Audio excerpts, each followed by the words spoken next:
అందరికీ నమస్కారం. మీరు చూస్తున్నది పోర్మామిల్ల వరల్డ్ యూట్యూబ్ ఛానల్. ఈరోజు మనం చెప్పబోయే టాపిక్ ఒక ఇల్లు నిర్మాణం పూర్తి అయిన తర్వాత, ఇంటి గోడలు అన్నీ అయిపోయిన తర్వాత మనకు పెయింట్ సెక్షన్కు వస్తాము. పెయింట్ సెక్షన్కు రాకన ముందు ఇంటి నిర్మాణం పూర్తి అయిన తర్వాత 21 days క్యూరింగ్ అయిన తర్వాత పెయింట్ సెక్షన్లో అడుగు పెడతాము. తర్వాత వచ్చేసి వాల్ పుట్టి పెట్టడం స్టార్ట్ చేస్తాము. వాల్ పుట్టి తర్వాత 2 కోటింగ్లు వాల్ పుట్టి పెట్టిన తర్వాత పేపర్ కొట్టేసి తర్వాత ప్రైమర్ ఎక్కిస్తాము. ప్రైమర్ ఎక్కించిన తర్వాత 2 కోటింగ్లు ఎమల్షన్ మన చాయిస్, మనకిష్టం వచ్చిన కలర్ను మనం ఎంచుకొని కలరు వేస్తామన్నమాట. ఇది ఒక ప్రాసెస్. ఈరోజు మనకు ఫస్ట్ టాపిక్ ఏంటంటే, ఫస్ట్ వాల్ పుట్టిని ఎలా ఎంచుకోవాలి, ఏ కంపెనీ అయితే బెటర్గా ఉంటుందని ఈరోజు మనం నేర్చుకుందాం.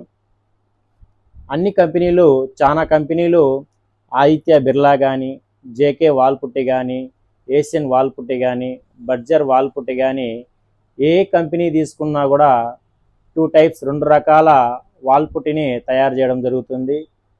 ఇంటీరియర్ పర్పస్ కోసం అంటే లోపలి కోసం నార్మల్ వాల్ పుట్టిని, ఎక్స్టీరియర్ కోసం వాటర్ ప్రూఫ్ వాల్ పుట్టిని తయారు చేయడం జరుగుతుంది.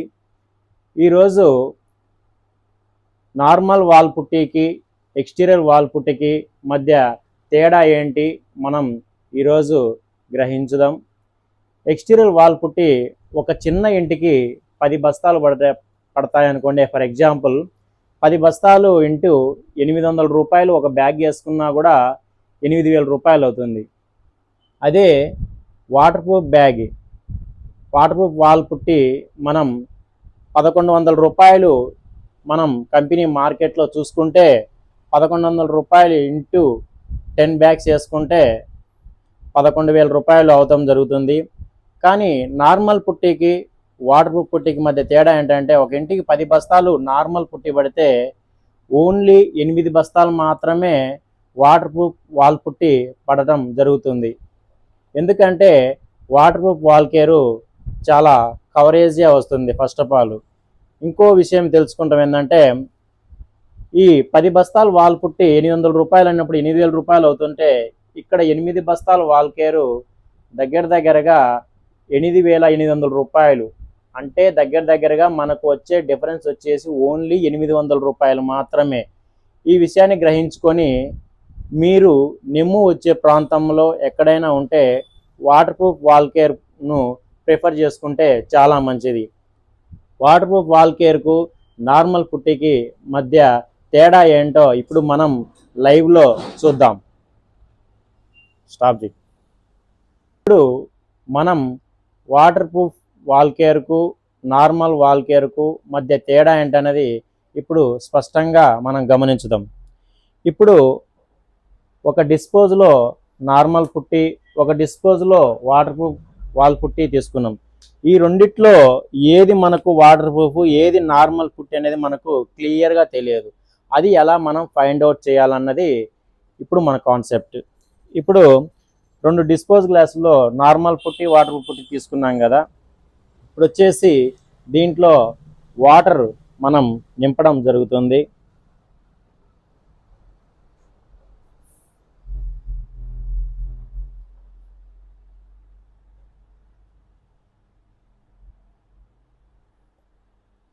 ఇప్పుడు మీరు ఈ రెండింటిని అబ్జర్వ్ చేయొచ్చు. ఈ రెండింటిలో ఏది నార్మల్ పుట్టి, ఏది వాల్ పుట్టి. నార్మల్ పుట్టి నీటిని అబ్జర్వింగ్ చేసుకుంటుంది. వాటర్ ప్రూఫ్ వాల్ పుట్టి నీటిని అబ్జర్వ్ చేసుకోదు. అందుకే వాటి మధ్య డిఫరెన్స్. కొంచెం దగ్గరికి వచ్చినట్లయితే ఇక్కడ చూసుకోండి. ఇది నార్మల్ వాల్ పుట్టి నీటిని ఇంకుతూ ఉంటుంది. ఇది వాటర్ ప్రూఫ్ వాల్ కేరు కాబట్టి కింద పొడిగానే ఉంటుంది, పైన నీళ్లు మాత్రమే ఉన్నాయి. ఈ నీటికి ఆ నీటికి మధ్య డిఫరెన్స్ చూసి చాలా గమనించవచ్చు.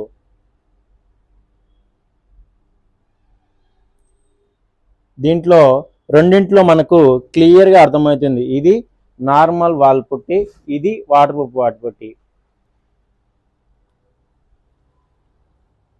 ఈ normal wall putty, waterproof putty ఏ కంపెనీలైనా రెండు తయారవడం జరుగుతుంది. ఈ waterproof wall putty, normal wall putty, ఈ పుట్టి పెట్టడానికి మనకు అవసరమయ్యే పనిముట్లు ఫస్ట్ వచ్చేసి పుట్టి బ్లేడ్ సెట్. ఈ పుట్టి బ్లేడ్ సెట్ ఈ ప్లెయిన్గా ఉండే గోడలకన్నిటికీ ఈ పుట్టి బ్లేడ్ సెట్, పెద్ద బ్లేడ్ సెట్లు అనేటివి వాడటం జరుగుతుంది. నెక్స్ట్ ఇంకోటి, చిన్న చిన్న గోడలు ఇక్కడ వాడటానికి పెద్ద బ్లేడ్ సెట్ అనుకూలంగా ఉండదు కాబట్టి 8 inch blade, 3 inch blade, 4 inch బ్లేడ్లు మనకు అవసరమయ్యే పనిముట్లు. ఇంకోటి శాండ్ పేపర్. మనం ప్లాస్టింగ్ చేసిన తర్వాత మనం వాల్ కేర్ పెట్టే ముందు కొంచెం రఫ్ చేసి వాల్ కేర్ పెడితే చాలా మంచిగా ఉంటుంది. ఎందుకంటే ప్లాస్టింగ్ చేసిన తర్వాత చిన్న చిన్న ఇసుక రేణువులు అలానే ఉండిపోవడం జరుగుతుంది. ఈ 50 నెంబర్ కానీ 60 నెంబర్ కానీ తీసుకొని బాగా రఫ్ చేసి నీట్గా రఫ్ చేసిన తర్వాత ఇసుక రేణువులన్నీ వెళ్ళిపోయిన తర్వాత మనం వాల్ పుట్టి పెట్టుకుంటే చాలా ఎక్సలెంట్గా ఉంటుంది. ఇంకోటి, first coating, second coating wall పుట్టి పెట్టిన తరువాత మనం సెకండ్ కోటింగ్ వాల్ పుట్టి పెట్టిన తర్వాత మనం ఈ అన్లెవెల్ వస్తుంది. ఈ అన్లెవెల్ కోసం మనం లైటింగ్ పెట్టి మనం నీట్గా పేపర్ కొట్టడానికి మనం ఈ శాండ్ పేపర్ను ఉపయోగించడం జరుగుతుంది. ఇంకో విషయం ఏంటంటే, ఎప్పుడైనా బాగా గమనించండి, వాల్ పుట్టి ఎప్పుడు స్ట్రాంగ్ అవుతుందంటే వైట్ సిమెంట్ బేస్డ్ వాల్ పుట్టి మాత్రమే చాలా స్ట్రాంగ్గా ఉండడం జరుగుతుంది. వైట్ సిమెంట్ ఎంత ఎక్కువగా కలిస్తే అంత వాల్ పుట్టి అంత స్ట్రాంగ్గా ఉండటం కూడా జరుగుతుంది.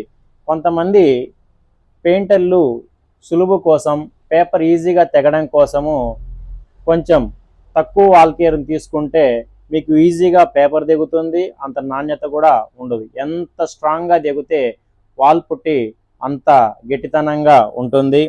మీకు ఇక్కడ చూసుకుంటే రెగ్యులర్గా వాటర్ ప్రూఫ్ వాల్ పుట్టి చాలా స్మూత్గా ఉంటుంది కాబట్టి ఓన్లీ 220 పేపర్ను మాత్రం ప్రిఫర్ చేస్తారు. మిగతా వాల్ కేరు చాలా హార్డ్గా ఉంటుంది కాబట్టి నార్మల్ వాల్ పుట్టి 150, 180 పేపర్ వాడటం జరుగుతుంది. ఇంకా హార్డ్గా ఉంటే 120 పేపర్ కూడా వాడటం జరుగుతుంది. ఇది waterproof wall putty, normal wall పుట్టికి మధ్య ఉన్నటువంటి తేడాలు. కట్ చేయి. ఈ వీడియో మీకు అందరికీ నచ్చినట్టయితే మా పూర్మామిల్లా వరల్డ్ యూట్యూబ్ ఛానల్ను సబ్స్క్రైబ్ చేసి, లైక్ చేసి, షేర్ చేయండి. ఇంకో వీడియోతో మీ ముందుకు వస్తాము.